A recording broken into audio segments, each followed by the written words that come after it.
strangely enough, he's not quite escaped from Spike there, number 11. No, he hasn't. He himself put a 39 flat in that lap. That was almost as quick as McWilliams.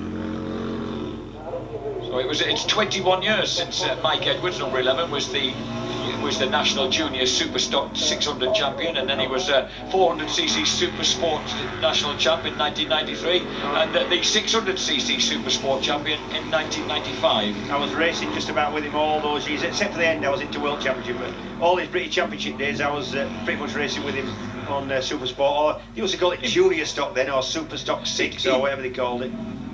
He must have been a pretty good rider, getting the better of the young up-and-coming Whittam. Nah, he had a better bike than me. Oh, was that a better bike than yours? Wow! That really took a hold of him over the mountain top, didn't it? He clung on to it. I don't know what to say about that. Well, that was another illustration of the fact that they're a little bit light on the front, perhaps. Here we go. Takes off. Goes a bit side. Lands front wheel first is what happened. Yeah, that's... Oh, dear. Well held, Spike. Yeah, he won't for letting go, would he? No. Wow. That was great. What a move.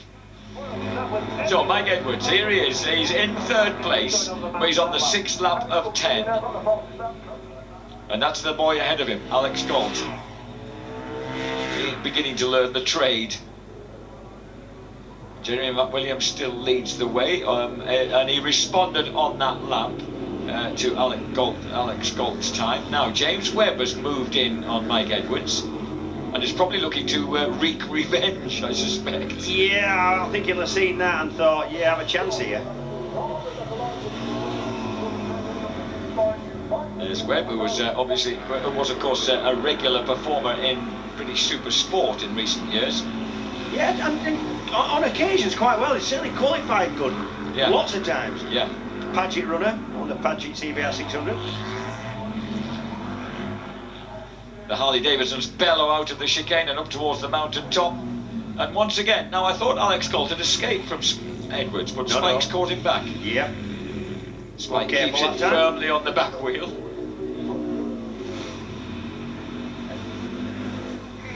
I'm quite impressed with the paintwork on Alex Galt's bike. I think that looks really, really sweet. It's a Stratstone Racing Harley Davidson that he's riding, number 17. I've got to say, I think a lot of these bikes look really well, and in fact... Beautifully turned out. Yeah, and in standard form, you know, they're a lovely, lovely looking bike. They are a nice looking bike. No, amazingly, also, they seem to slipstream, James. You see, the bulk of them, they seem to be... You'd think there'd be too much bulk, and yet there's obviously enough bulk. Yeah, there's not a massive amount of power. These things are short of 100 brake horsepower, which these days isn't so much power. You know, there's about sort of 90 brake and weigh 240 kilos, even in race trim, like they see now. 260, 270 kilos in standard trim, and that's kind of a lot of weight and not a lot of power. So yeah, if you can make advantage of taking your arms, obviously big wide bars, you can take one of your hands off those bars down the straight and kind of get your shoulders down and put your hand on the fork leg.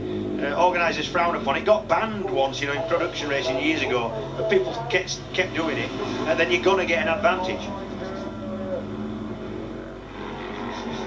See that haze of blue smoke behind them? They do tend to burn a little bit of oil as well, these things. You know, when you're revving them as hard as they are, they tend to puff a bit of smoke out, especially on the downshifts, you know, into the corners. When you open the throttle again, you get that puff of smoke.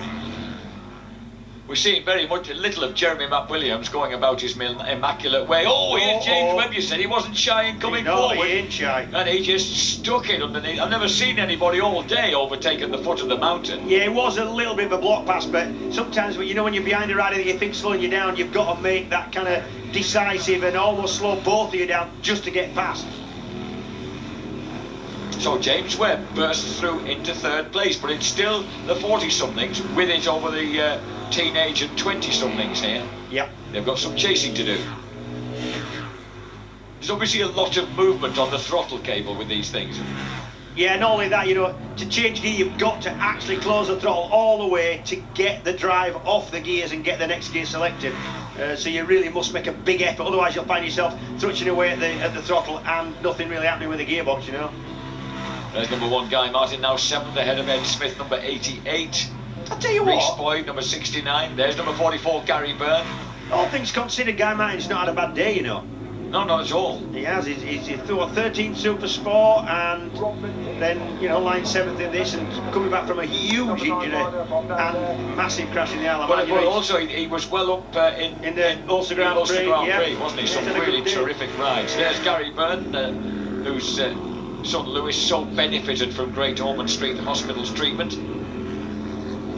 And he's lying at the moment in 12th place. That's Joe Moore, number 18, just ahead of him. Number 18, Joe Moore from Sheffield on the St. Leger Harley Davidson.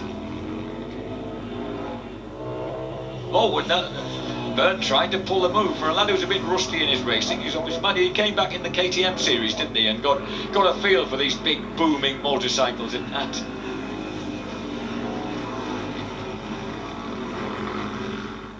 There is Jeremy McWilliams leading the way. Spike Edwards closing the gap, actually. Yeah. He set his fastest lap of the race on the last lap, and it was almost a second quicker than Jeremy. So Jezza just needs to perk himself up a bit. We're on the 8th lap of 10. 2 laps to go after this one. Somewhere Alex Galt has found his way past number 60, 68 Webb again. And I thought Webb was going to just disappear. Yeah, I don't think that's over, though. No. Webb will have another idea in mind. Here we go. We had a little bit of a look there, ran into Coppice really quick, and there's a bit of a block pass opportunity. If you hurl into Coppice, you can sort of get in front of the rider you're trying to overtake into the first part of challenge, but you tend to be so slow there that it does hold you up, but if you can get past on Coppice, it does work. So we're on the penultimate lap of our day's racing here at Cadwell Park. Jeremy Jezza McWilliams leads the way, 8 laps and a half in from Spike Edwards. 3rd place Alex Galt, 4th place, but for how long, James Webb. Now Galt will now know what might happen at the bottom of the mountains. Perhaps he'll be prepared for it this time.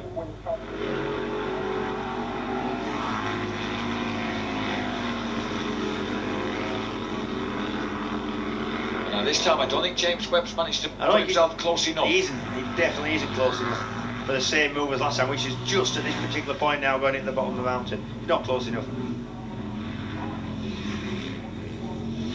So McWilliams on his penultimate lap, already crowned champion. This is the battle for 3rd place behind McWilliams and Edwards. Alex Galt versus James Webb.